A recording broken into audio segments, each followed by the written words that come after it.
Good morning, everybody. Welcome here to our session where we're going to talk about addressing engagement and monetization at the same time. We're going to look at what works, what doesn't, how can UX drive monetization. We have heard Matt and others speak about how important is UX, but how can we use UX to drive monetization? So that's something we're going to talk about. And I want to introduce, I let them introduce themselves. And maybe Jarle, you start. Yes, I can start. My name is Jarle Johnson. I'm head of TV technology in Lyse.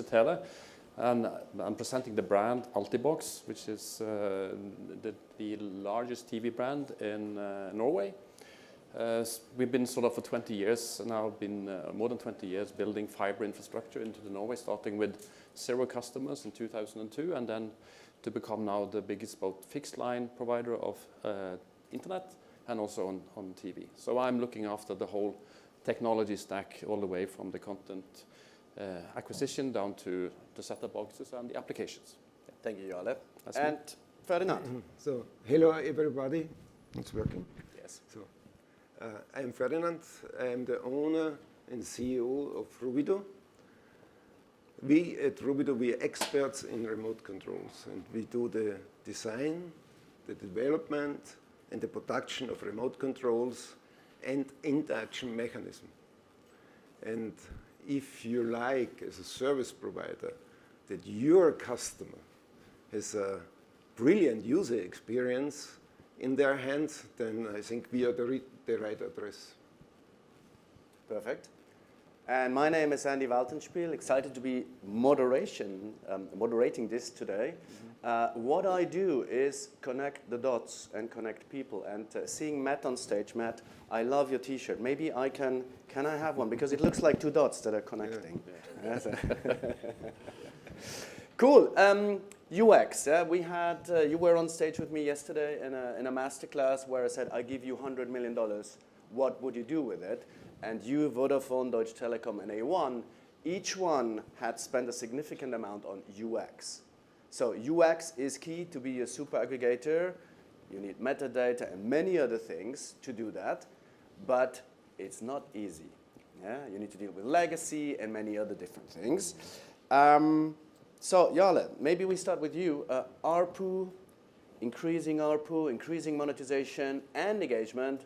What are some things that worked for you, and what are some that did not work? Yeah. Our sort of mission in life and what we do is basically create good user experiences, and UX is key to that. Mm-hmm. Already back when we started in 2002, we were sort of focusing very hard on putting the product together and giving easy access to all kinds of new services. We brought video on demand to the market in Norway. Nobody understood what it really was. So then it's down to be able to simplify the user experience, giving access, easy access to these brilliant services that we make. And of course, being an operator and a service provider, trying to bring things together, we see a lot of challenges in doing so, because we try, of course, to be the proper operator that does everything correct, and we've been hit by a lot of restrictions of anything that we want to do. We have like a great position with the customers where we are very close to them because we're very local presence and have local content, and also work directly with them very closely. But we're not allowed to do the best we can do with content. When we look at aggregation, for instance, on like being the super aggregator that we also like to call us, we see challenges in like what we talked about yesterday, being able to sign on to the services, complicated user stories or user journeys, which limits us to a lot. Also, how we can actually interact with the content to bring added value. That's how we sort of see issues these days. Okay. Ferdinand, you work since many, many years. We even go back more than 20 together when I was at Sky, before it was called Sky in Germany, buying your products. you have evolved through the years, and UX is everything you do. Yeah? So you might see that's remote control, but actually it's UX, man-machine interfaces. So you have brought something new that you want to show. Are you ready? I'm ready, and I think we have something completely new. And this will solve also some of Jale's problems. Or some of and the it will problems solve that some we of the had. problems we heard yesterday too. about Yeah. advertising. How do Exactly. we do shoppable experiences? At least the ones that were on stage and we had a discussion afterwards liked it. So what we have is, we call it an addressable promotion service. And this addressable promotion service is both. It's on the one side a completely new product, and on the other side an existing one where everybody is familiar with. And it's a remote control. But it's not a remote control where you navigate through your screen. It's a remote control as a service. A remote control is a service, and with this service, you can open new revenue streams. You can open new revenue streams, and it gives you a kind of a margin engine on your hand. And in your hand and in the hand of your customers. Because all this service goes through this device, what is already on the living room table and already in the hand of the customer. And with this new development, you can do, on the one side, it allows you to engage your customer, and this is very important, to monetize this engagement at the same time. So you're saying you can kill two birds with one stone at the same time? And to be honest, I don't like to kill a bird. I like birds. But okay. but what is making this device so really completely new is this. This button, it's this magic button. And this button can be programmed and configured dynamically from the TV service providers. And then this button allows you that you deliver targeted and trackable promotions, notifications, and advertising. And it enables you to the two important things. One is engagement of your customer, engagement with breaking news, local news, trending videos like YouTube shorts. And the other is to do the monetization, to monetize this engagement with promotion or an upselling of your own content or of the content of your partners, like sport tickets. Show pop-up channels through special events like Olympia or World Cup. Or rent this button to your content partners for special promotions. Or it could be, I watch a soccer game and then I see a pizza icon appear and said, I move there and said, you want to order the same pizza you had last Saturday? And you just click and there you go. Yes, I think the super cool thing is also that you can tailor this message to each individual household. Mm-hmm. And yes, it's right what you say, you can do a lot of message, but we have to be careful. We have to be careful not to overload. We have to be always in our mind, user, and we heard it today too, user experience excellence. How we can support the user and not overload and boring them. Okay, Jale. This is not an advertising show here, right? So is that something that would solve some of your challenges? If yes, how? What might be missing? That's true. Absolutely, it's like a brand new way of thinking of reaching your customers, because they have the remote in their hand, and we used to have it as just enter the things that we present in the UI, but we have the limitations of what we can do when you're watching something.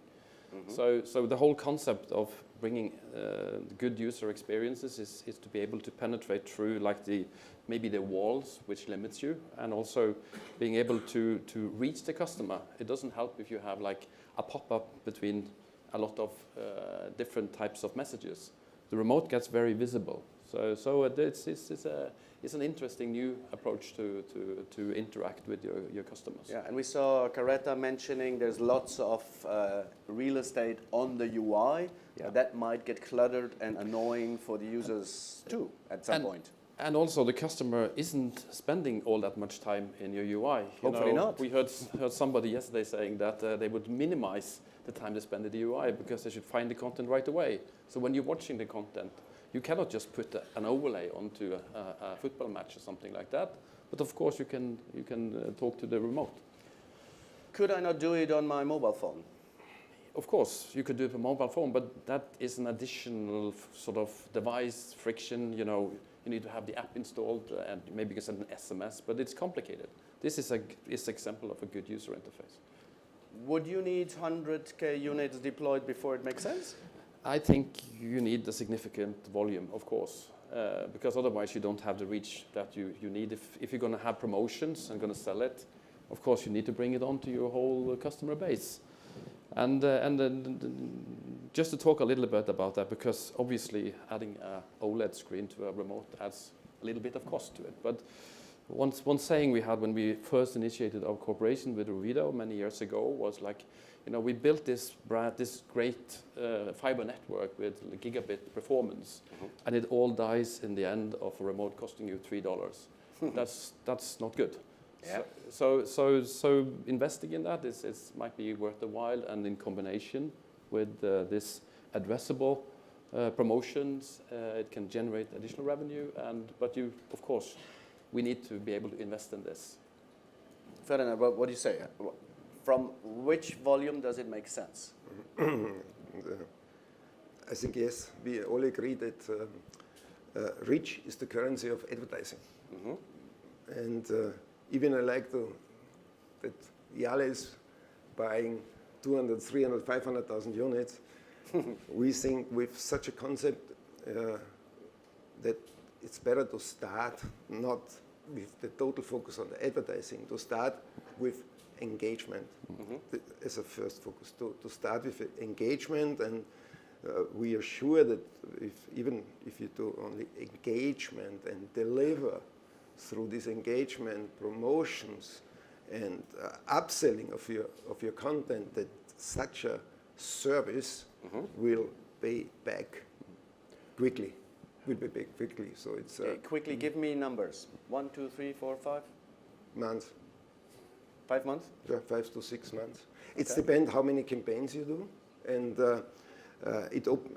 how many campaigns and how you do this. Maybe to give a little bit better understanding, this is only the tip of the iceberg. This is only 20%. 80% is AI-driven backend and analytics. And this is an important thing because it opens you to learn every day with every campaign. As you can do the campaign individual to the household, to the region. And then you can also learn through this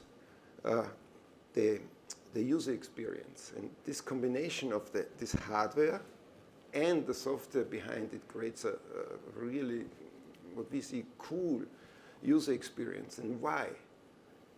In the old days, let me say this, it's always that it's a push advertising. So, and people are interrupted by advertising or annoying.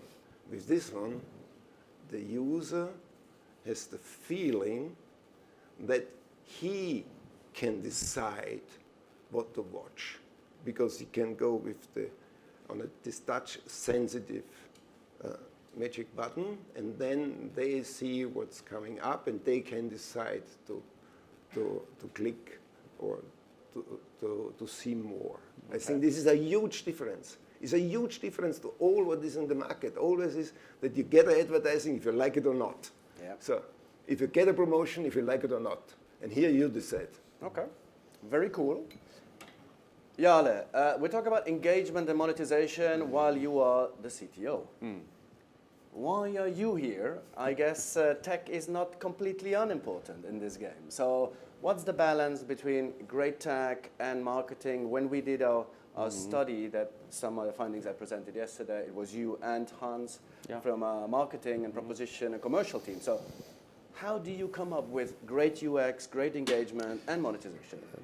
Exactly in the way that we do now. The tech guys go to the shows for the commercial guys and the other way around. So we have them with us. You know, it goes hand in hand. Technology and marketing goes hand in hand. Okay. So, you know, for us, it's being the tech guy in the company. I find it equally as important to understand the marketing situation and understand what we do.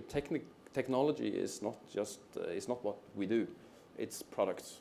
Yep. And the products needs to be good. And again, when we look at like this kind of a product, you know, for the customer to take this and have a take up on this, you really need to put good services into the button, so that you are able to excite your customer. They should be excited about what's on the button today, so they look at it. It doesn't help if the remote just sits on the table or in the sofa somewhere and nobody looking at it. So it needs to be a thing. So for me, it's that's why I'm also here. I'm not just here alone as a tech guy. I'm together with my marketing guys as well, and we would like to get the impression of what's going on in the world and then bring it back home and continue to make great customer journeys. And we heard it from Coretta earlier, so there has been significant underinvestment in devices. Right, your procurement might say, well, why don't you go do just an app on the TV? It saves all the capex, but you lose something very important, that's control. Yeah, exactly. And as I said yesterday as well, I think the set-top box is going to be with us for a long time. Yes. And I was just reflecting over this reduction in investments. Okay, the set-top box has become cheaper, so that's okay. Of course, then the cost goes, the investment goes down, but still we have more capacity, more functionality in the box than ever, even on an Android TV set-top box. So we will have to be able to offer the best user experience we can on a device, and that's why we continue to make these boxes and invest in these boxes. I get the same question from all my partners rolling out my service is, when can I get rid of the box? Because they don't want the capex for that. But I say, no, we still have to stay with the box for a while, not Makes just sense. being an app. And that will allow you to do what I think telcos and pay TV operators are great at. You're great at finding the customer, retaining the customer, and upselling the customer. Exactly. Apart from having great pipes. Yeah, of course. You're right, but upsell the customer, and I think, Jarle, you're, as a telco, you are great guru of upselling and marketing, and upselling. And it's a win-win situation, because we see with our studies that everyone that has both TV and internet is a more happy customer than the customer that just buy the fiber or buy the infrastructure. So it's important for us to have this. This is why I gave it 11. 11, exactly. I asked of TV. how important is TV on a scale of 1 to 10, and Jarle said 11. With that, I see a red blinking 0. It means we run out of time. Thank you, Jarle and Ferdinand. Big applause. If you want to learn more about this device, Ruwido has a little booth at the end of the networking section. Have a great rest of the day. Thank you. Thank you. Thank You're you. all welcome.